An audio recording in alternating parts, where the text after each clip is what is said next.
What's up, you guys? So a lot of you guys have been asking for a lot more business videos, business related videos. So I'm going to bring you some on this channel and we're going to talk about them a lot more. And also you can check out my Instagram. I'll have the link down below where I'll post these same videos there as well. So you guys can watch them on the go. It makes it so much easier just having your phone on Instagram where you do everything already. Anyways, today I'm going to show you how to build $1 million company. So all these are tips that we've used and performed as well. So this is from personal experience, what we've done, and it's worked. Now, it's not always going to work, but if you apply these tips several times until you find the thing that actually works for you, you can have $1 million company. This video is brought to you by our sponsor, Rose Gold and Black. As you guys see, I have my black on black necklace today, and I feel good about it. They also have bead bracelets, watches, rings that you can check out. Every month they have a new offer for you guys, so you guys can take advantage of their amazing products.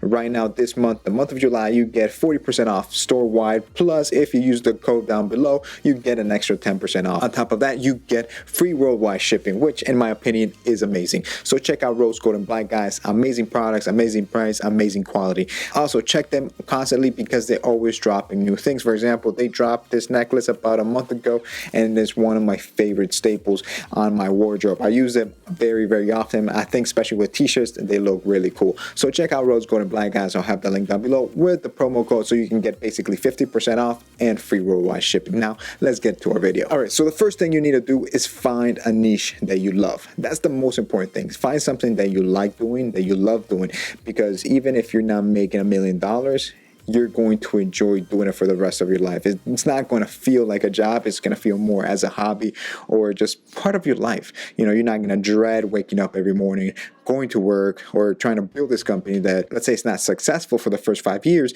and you're just building or working on this company, nothing's going on, and you hate what you're doing. So find a niche that you love. It can be fashion. It can be something creative. Let's say you're creating logos or creating the brand image for brands, creating websites, whatever it is that you like doing. Find that niche first and make sure you enjoy it, because that way every time you go to work, it doesn't feel like work. It just feels like you're just doing something that you're having fun. You're having fun doing what you're doing. And that's how it feels here. Even though here, my side of work here is more legal documents and contracts. I do a few videos on this channel. You know, I post on Instagram and all that. But my side of work is getting product, negotiating prices, doing contracts, dealing with taxes, accounting, and all that paperwork, making sure the company is safe, making sure everything's running perfectly and everything's oiled, dealing with employees and their time's off. You know, it's basically overlooking all that stuff, and I enjoy doing that. Jose, on the other hand, he's the creative side. He's the one that creates content, and he loves doing that. He's the one that, you know, comes up with the ideas, and I'm the one that executes them and looks for the right things to do to be able to get the best prices. Also make sure the contracts are good, review all that, and so we balance each other out. But we love what we do. It's something that fashion has always been something that we started the Instagram back in like 2010, the YouTube back in 2012. So it's something that fashion has always been there, or men's grooming or men's lifestyle has been part of something that we've always liked.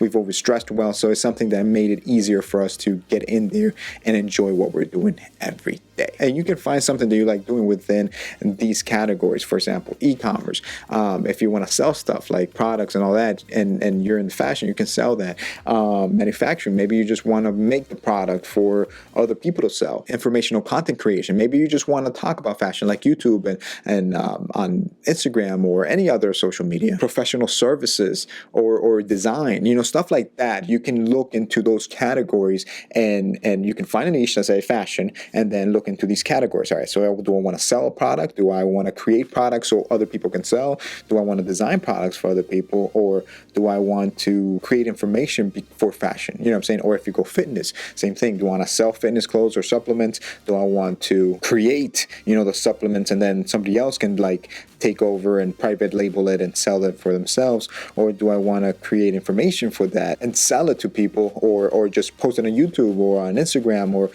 create ebooks, etc. So you can always find a niche and then find a category that works for you, and you're just going to love what you do. Then you have to find a way to finance it.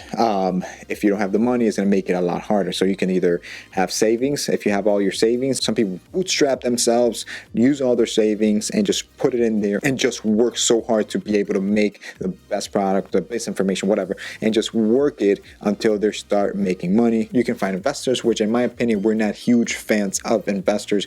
We feel like if you own half of it and the other person owns half of it, and you guys don't see eye to eye, it's going to have an issue. Or if you own less and you just get a bunch of investors and they see something one way and you want to take the company another way, and that doesn't work, and you don't have it in writing where basically you have full control of the company, then you might have a lot of issues going on. The next one is getting loans. You can get a loan. There's small business loans you can get with a pretty good interest rate for a loan. You can get credit cards and just max them out with whatever. We did that in the beginning. We were in so much debt, and it was crazy. I just took out like 3 credit cards under my name, and then we started using them to buy product and all this and all that, and we weren't that. You know what I'm saying? So you can do it that way, or you can do Kickstarter or some other crowdfunding type of thing, which I think it's good in a way. That way you don't have a loan, but make sure you fulfill what you're promising to fulfill. I've seen a lot of companies where they promise all this, they make millions of dollars, from that Kickstarter or Indiegogo or whatever, and then they disappear, and then they're just scam artists basically. But if you're really going to fulfill and you have everything ready and you just need the money, you can try something like that. In my opinion, the best way of doing it is either getting credit cards and getting debt and trying to figure it out, or savings, which it's the optimal way of going. But sometimes not everybody has savings. Maybe you just want to have a little cushion for your family, or maybe you just don't have any savings at all. Then I think loan is the best next thing, because it just pushes you to become better and fight for it and try to pay off that.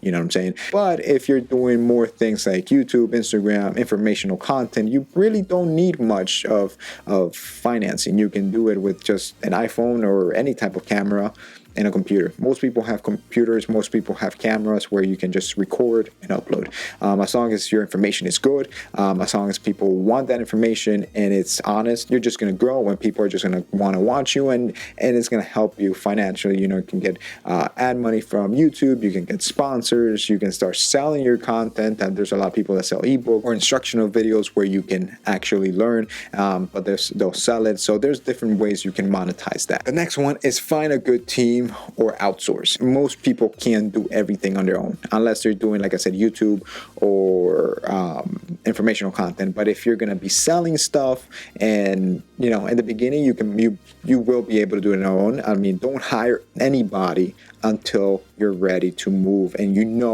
for a fact that you can't do it by yourself. But in the beginning you can.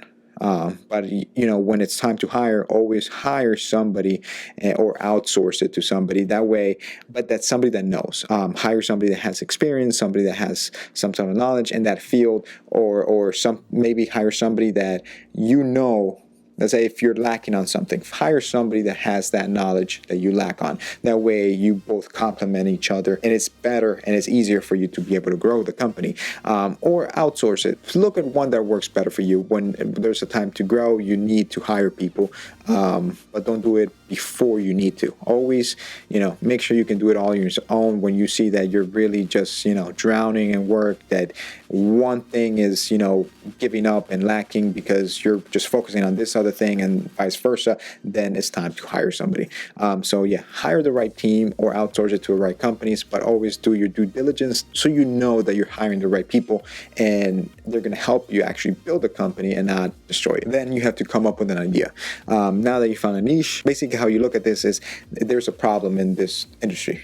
This is the problem X. What is the solution? whatever the solution is, that's the product you can sell, that's the information you can sell, that's what you're going to make money out of. If there's a problem and you have the solution and nobody else has had that solution, that's the way you can make money, because you are the one that came up with the solution, you're selling that solution, and everybody loves it. And finally, partner up with people that are good for you. It can either be family, it can be friends, or a complete stranger, but there always risk with everything. Make sure you know this person 100%, you trust this person 100%, and you're both in the same mindset and trust each other. For example, me and my brother, we partner up, we trust each other, we know we're in the same mindsets, we know what we want, and we complement each other. Like I said in the beginning, he's more creative, I'm more in front of a computer, documents, making sure the company safe, secure, and everything's running smoothly. He's more creative, the ideas, content creation, etc. So we both complement each other. What he lacks, I take over. What I lack, he takes over. So that's how way it is. Family is the best, to me, in my opinion, because I work with my brother and I work with family. So I think you trust family more, but it's not always the same case. Some people, can't trust their family, but I think family is the best, or a very, very good friend. But I have heard horror stories. I have a friend that he partnered up with a friend, and basically he, messed him up. He screwed him over, and he took basically the company and was able to take everything, and my friend lost everything. So it's always hard. And then when you partner up with a complete stranger, you never know. At the beginning, they might be like, yeah, we have the same vision, but middle through it, things change. So it's always good to know who you partner up with. In my opinion, always try to do family. That's the people you know the best sometimes, then friends, and then a stranger, in my opinion. So yeah, I hope you guys enjoyed this video. Let me know what you think. Leave a comment down below. If you want more videos like this, let me know, and I'll keep pumping them. I love these types of videos. It's very informational, very useful. I might not be able to go in complete depth into everything, but you can get a big picture idea of it, and then you can do your research, or I can do several other videos about that. So let me know what you think. Leave a comment down below, and I'll see you guys next time.